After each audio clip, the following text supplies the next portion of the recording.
Halo semuanya, rekan-rekan Ranah Suci Abadi, kita berjumpa kembali di channel My Novel. Sebelum alur ceritanya dimulai, jangan lupa subscribe dan nyalakan lonceng notifikasinya, agar tidak ketinggalan dengan update episode terbarunya. Jika suka silahkan like dan share, dan komen. Tanpa lama-lama lagi ayo, kita ke alur cerita. Chapter 2836. Tentu saja Su Yi tidak bisa menghindari pelukan dari seorang kaisar surgawi, tetapi hatinya sangat bimbang. Seberapa pantas dua pria besar saling berpelukan? Salah. Seketika, Su Yi tiba-tiba teringat bahwa saudara baiknya sebenarnya adalah seorang wanita. Tiba-tiba, Su Yi merasa aneh, dan perasaannya menjadi samar. Dia mencium sedikit aroma tubuh yang menyegarkan samar-samar di ujung hidungnya, dan bahkan perasaan yang dihasilkan oleh kontak fisik itu lembut dan elastis. Apakah ini termasuk batu giok yang hangat, harum, dan lembut di lenganmu? Di kejauhan, Yao Jun Lianluo mengerjap tajam ke arah Su Yi, mengangkat ibu jarinya, dan tidak mengatakan sepatah kata pun, tetapi tatapan menarik di matanya tampak sangat tidak pantas. Boom! Mengenakan pakaian merah yang berkibar, Lu Hongpao, seperti kilat, menamparkan kepala halus Lianluo dengan tamparan, menyebabkan yang terakhir melolong dan lari sambil memegang kepalanya. Lu Hongpao mencibir, lain kali kamu berani bersikap begitu celaka dan mencungkil matamu. Lianluo buru-buru mengangguk dan membungkukkan pinggangnya dan berkata, bawahan ini memiliki mata yang buta, dan tidak melihat apapun tadi. Jangan khawatir, tuanku. Su Yi, apakah ini sedikit lebih gelap dan lebih gelap? Seketika, Su Yi tidak peduli dengan hal-hal ini. Dia tiba-tiba menemukan bahwa hanya ada Lu Hongpao dan Yao Jun Lianluo yang hadir. Tidak ada orang lain yang terlihat. Mereka yang memenuhi syarat untuk hidup telah pergi, dan mereka yang tidak memenuhi syarat untuk hidup telah meninggal. Lu Hongpao tersenyum dan berkata, aku telah melakukan segalanya untukmu untuk menghadapi akibatnya. Hati Su Yi tergerak, Bai Hong Jiange dan King Ye Jianzong juga. Lu Hongpao tersenyum dan mengangguk. Su Yi langsung merasa lega. Meskipun dia memiliki firasat bahwa Lu Hongpao akan mengambil tindakan untuk menyelesaikan beberapa bahaya tersembunyi, di luar dugaan Su Yi bahwa pihak lain dapat dengan hati-hati mempertimbangkan keselamatan Bai Hong Jiange dan King Ye Jianzong. Bagaimana menghadapi akibatnya? Aku akan membiarkan Lianluo memberitahumu nanti. Lu Hongpao dengan bersemangat berlari ke depan, mengangkat tangannya dan mengaitkan bahu Su Yi. Sekarang, mari kita cari tempat minum dulu, dan orang yang minum ibunya tidak akan mabuk dan tidak akan kembali. Suara itu masih bergema, dan dia telah menghilang begitu saja bersama Su Yi. Wenzhou, Paviliun Emas Xiarun. Gua penjualan emas terkemuka di Wenzhou penuh dengan bangsawan kelas 1 di dunia. Belum lagi pertapa biasa, mereka adalah orang-orang penting dalam pasukan Tianjun. Tanpa pengenalan-kenalan, mereka bahkan tidak bisa memasuki pintu Paviliun Emas Xiarun. Tentu saja, di mata Lu Hongpao, ini adalah rumah bordil. Gadis-gadis yang menyertai semuanya berasal dari suatu tempat yang disebut Gua 100 Bunga. Dahulu kala, Gua Baihua adalah kekuatan seorang raja surgawi, dan pintunya penuh dengan murid-murid perempuan yang berubah dari tubuh roh bawaan. Semua yang Anda butuhkan. Di antara mereka ada beberapa peri dengan Taoisme yang mendalam. Sangat disayangkan bahwa Baihua Dongtian mengalami malapetaka, sekte itu jatuh, dan diserbu oleh musuh asing, sehingga gerbang gunung runtuh dan Taoisme terputus. Paviliun Emas Xiarun dibentuk oleh para murid yang tersisa di dunia di Baihua Dongtian.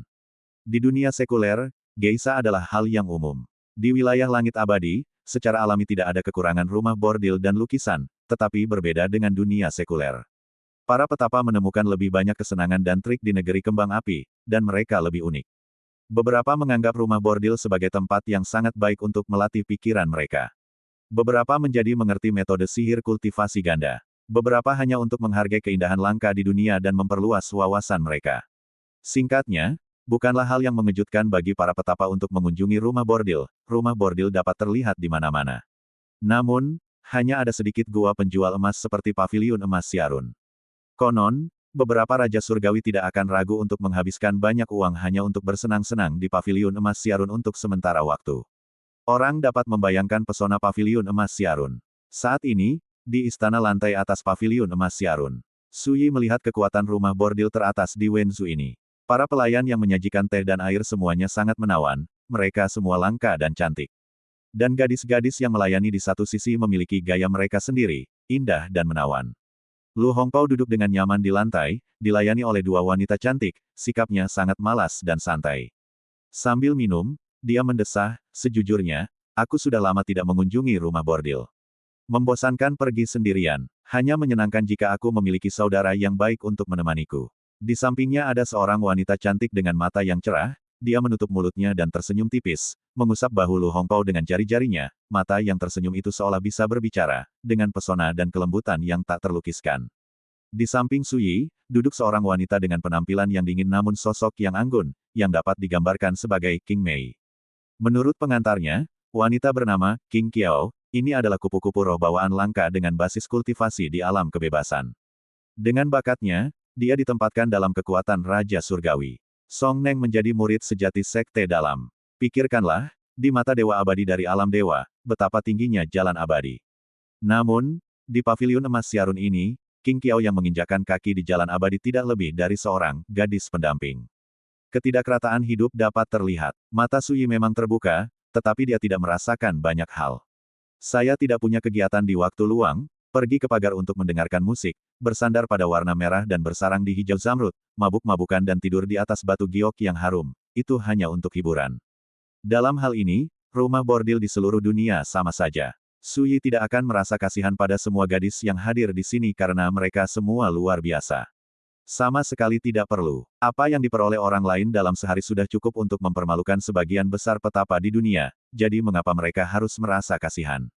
Belum lagi, gadis dari paviliun emas Siarun ini juga memperhatikan penglihatannya, tidak semua orang bisa mencium fangs dengan sedikit uang.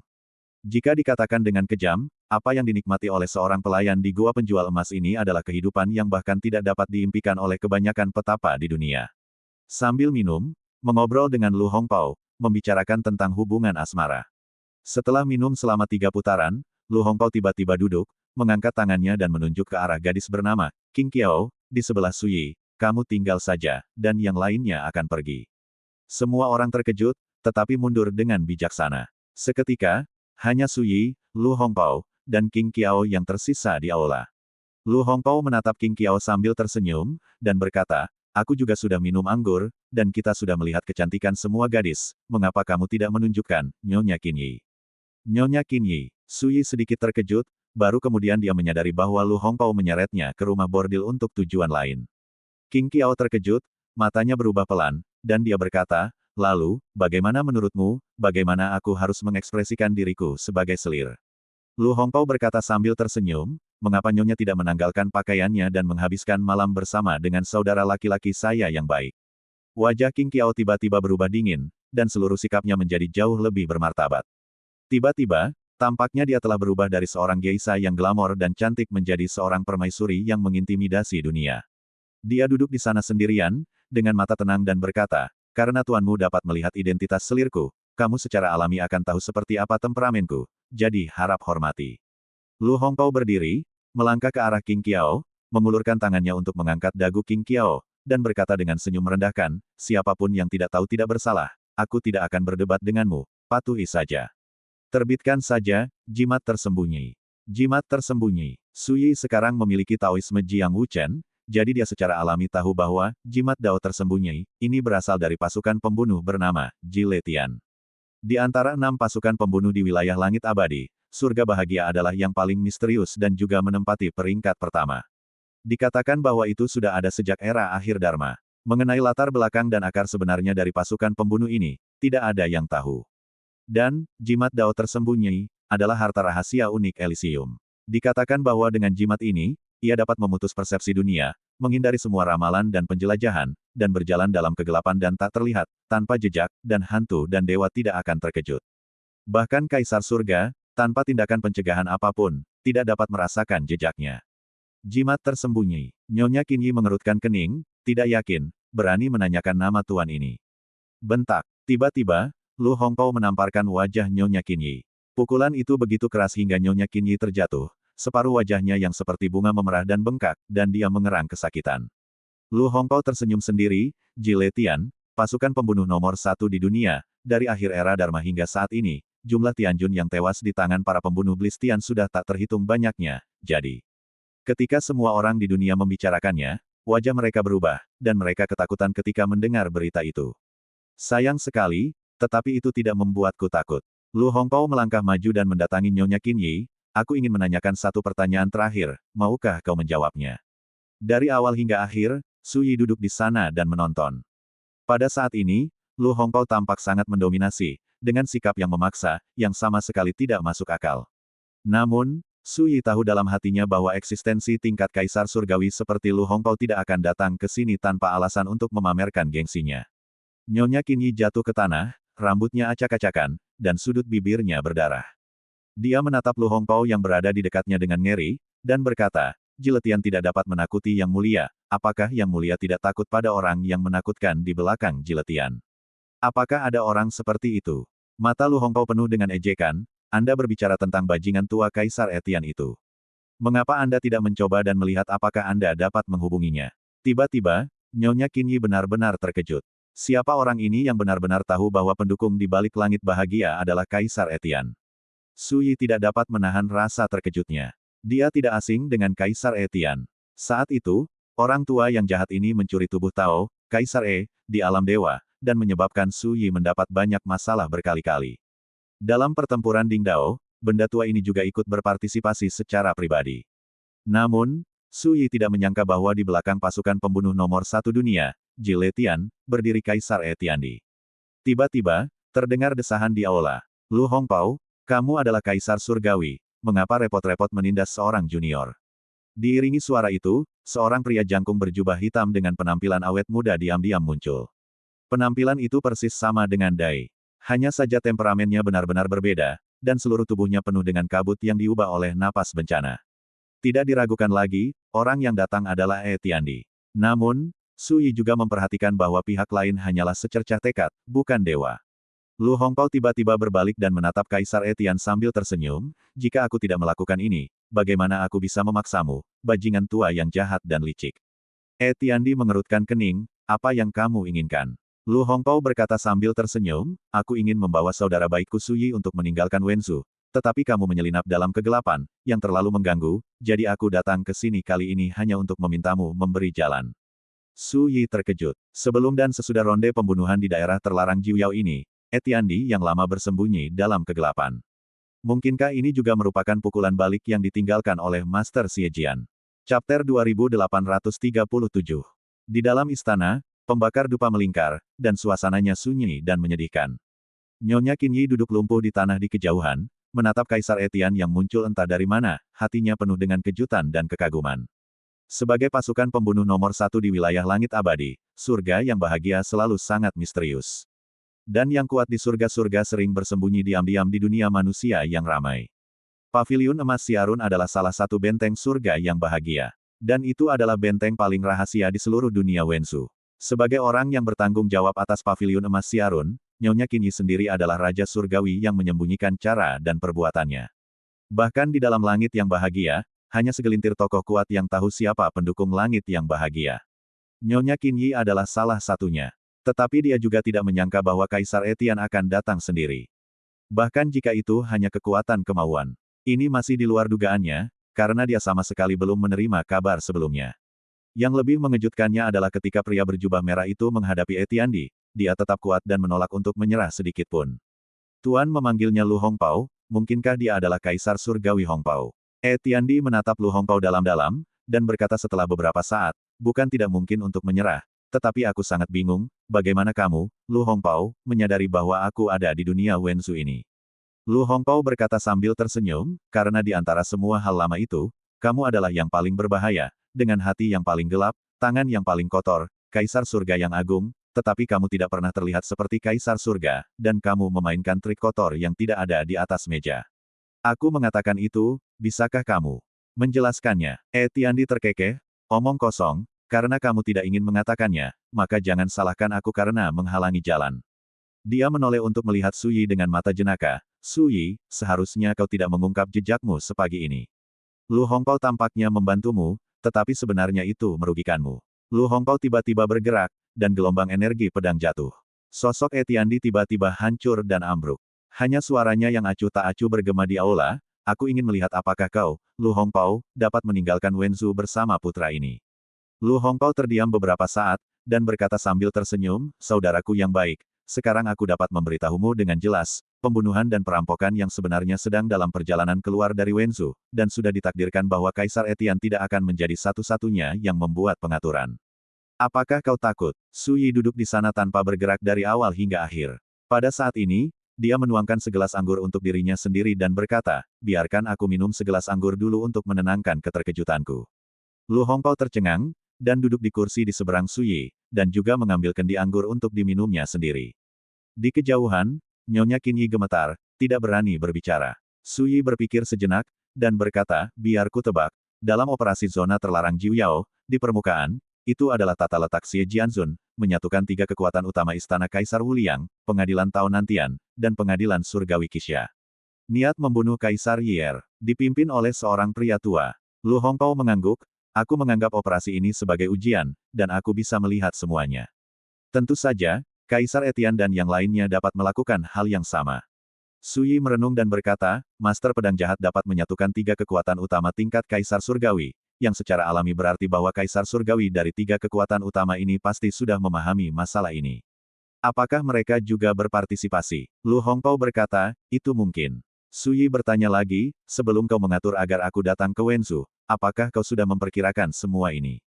Lu Hongtao berkata dengan tenang, ya. Seketika, ia merasa sedikit malu, mengusap pipinya dengan ujung jarinya, dan berkata, hanya saja aku tidak menyangka keributannya akan sebesar ini, sepertinya telah menyeretmu ke dalam lubang. Suyi, apa lagi yang bisa ia katakan? Lu Hongtao tersenyum dan berkata, kenapa, salahkan aku karena begitu ceroboh. Saudara yang baik, jangan khawatir, jika aku ingin membawamu keluar dari Wenzhou dengan selamat, aku masih bisa melakukannya. Suyi berkata, apa saja persiapan yang telah kau lakukan? Lu Hongtao mengerjap, apakah kau membutuhkannya? Suyi tidak dapat menahan diri untuk tidak meminum segelas anggur lagi, dan mendesah, pikiran Kaisar benar-benar berbeda. Lu Hongtao memutar matanya, bicaralah dengan baik. Suyi tidak dapat menahan tawa, aku tidak memarahimu, tetapi aku benar-benar tidak menyangka. Kau jelas-jelas menduga bahwa insiden di daerah terlarang Jiuyao mungkin akan menimbulkan niat membunuh yang besar, tetapi kau tetap mengatur agar aku datang. Tetapi dengan cara seperti ini, bahkan kau telah ditipu. Bagaimana mungkin aku tidak mengagumimu karena begitu kejam pada dirimu sendiri? Lu Hongtao melotot ke arah Suyi, tidak ada habisnya, kan? Percaya atau tidak, aku meninggalkanmu sendirian di sini, menepuk pantatmu dan pergi. Tidak percaya. Suyi minum segelas anggur, dan berkata dengan ringan, jika kau adalah orang yang menghargai cinta dan kebenaran, benar, sopan dan berani, dan tidak ragu untuk menusuk tulang rusuk saudaramu, jika kau dapat melakukan hal seperti itu, aku, Suyi, akan dinamai sepertimu. Lu Hongtao berkata dengan heran, sanjungan sialan. Dari siapa kau belajar, Pusuan? Atau Chen Xinghe yang memanggilmu sebagai leluhur? Suyi berkata dengan enteng, kau bisa belajar tanpa guru. Lu Hongtao tertawa terbahak-bahak. Suyi pun tak kuasa menahan tawa. Keduanya mengobrol dan tertawa bebas, dan hati Nyonya Qinyi pun campur aduk. Mengapa kedua orang ini tidak peduli dengan situasi pembunuhan yang diatur oleh Etiandi, tetapi mereka masih ingin mengobrol dan tertawa. Sebelum Nyonya Qinyi sempat memikirkannya, tiba-tiba sebuah jari tertancap di antara kedua alisnya, matanya berubah hitam, dan dia pun pingsan total. Lu Hongtao diam-diam menegakkan tubuhnya, dan berkata, mari kita bicarakan bisnis. Aku sudah membuat rencana terburuk untuk meninggalkan Wenzhou, tetapi aku pasti bisa mengantarmu pergi, kamu bisa tenang saja tentang itu. Namun, aku tidak bisa menjamin apa yang akan terjadi setelah meninggalkan Wenzhou. Lu Hongtao berkata dengan lembut, awalnya, aku berencana untuk mengantarmu ke Laut Cina Selatan untuk bersantai dan beristirahat sejenak untuk menghindari sorotan, tetapi sekarang tampaknya aku tidak punya pilihan selain menyerah. Suyi tercengang, apa pentingnya pergi ke Laut Cina Selatan untuk kembali bersembunyi? Lu Hongtao berkata dengan santai, di kedalaman Laut Cina Selatan, ada laut yang disebut Laut Takdir. Tidak seorang pun bisa mendapatkannya sejauh ini, aku ingin kau mencoba keberuntunganmu, tentu saja, apakah kau bisa mendapatkannya atau tidak, yang penting adalah tetap berdiam diri untuk sementara waktu. Apa yang terjadi di daerah terlarang Jiuyao kali ini ditakdirkan untuk menyebabkan guncangan di dunia, dan itu juga akan mengeksposmu ke dunia. Aku tidak tahu berapa banyak badai dan bencana yang akan ditimbulkannya. Pergi ke Laut Cina Selatan untuk hidup menyendiri selama beberapa waktu tentu saja bukan hal yang buruk. Setelah mendengarkan, Suyi akhirnya mengerti. Segera dia menggelengkan kepalanya dan berkata, bahkan tanpa kekacauan ini, aku tidak akan pergi ke Laut Cina Selatan. Lu Hongtao terkejut, lalu apa yang akan kau lakukan? Suyi berkata, pergi ke Lixin Jiansai. Tatapan mata Lu Hongtao berubah, Lixin Jiansai hari ini adalah lubang api yang besar, bukan seperti yang kau ketahui di kehidupanmu sebelumnya.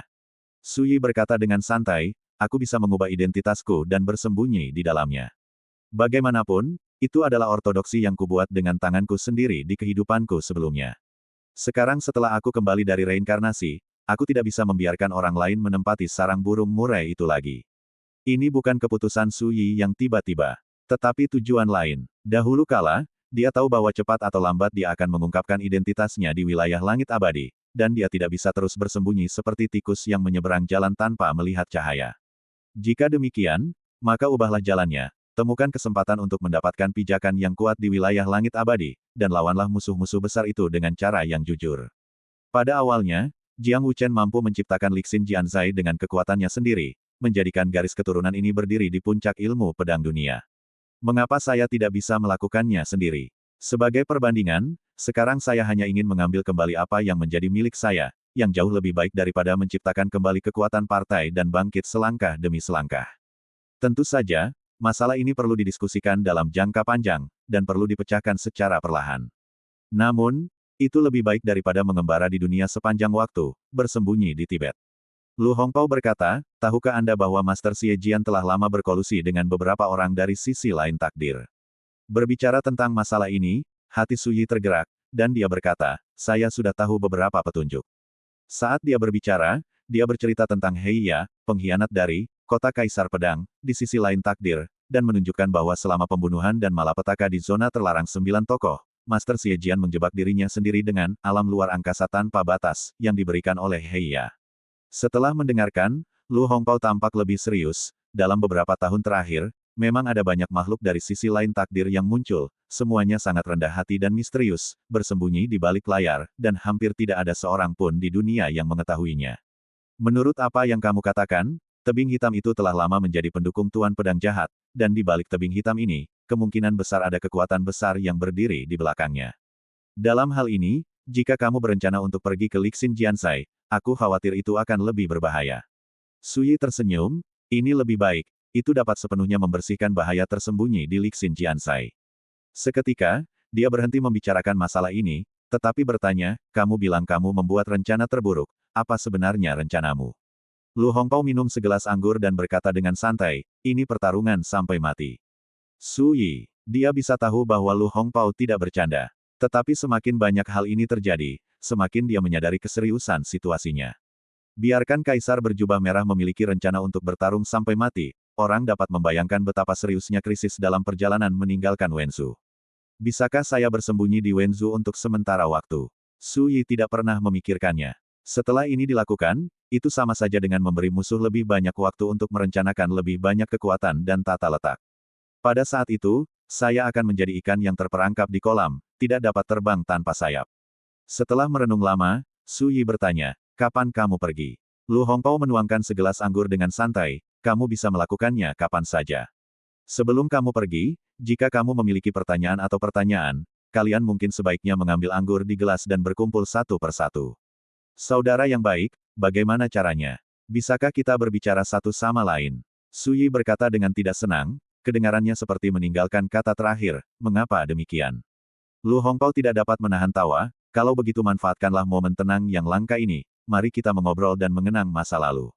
Berbicara tentang mengenang masa lalu, Su Yi, yang sekarang memiliki Taoisme Jiang Wuchen, tidak dapat menahan diri untuk mengingat banyak kenangan tentang kenalannya dengan Lu Hongpao di kehidupan sebelumnya. Yang paling berkesan bagi saya bukanlah hal-hal lain, tetapi sekali lagi, Lu Hongpao akhirnya muncul sebagai seorang putri. Mengenakan jubah merah yang berkibar seperti teratai merah, dengan kulit seperti salju, rambut biru seperti air terjun, berdiri di bawah langit sambil tersenyum, sosok yang anggun dan ramping itu membuat langit menjadi redup. Penampilan itu sangat romantis dan indah. Dalam ingatan Jiang Wuchen, saudaranya yang baik, benar-benar, saudara yang baik. Bagi rekan-rekan pencinta My Novel, mohon dukungan, tekan like dan subscribe, agar Mimin tambah semangat lagi. Terima kasih.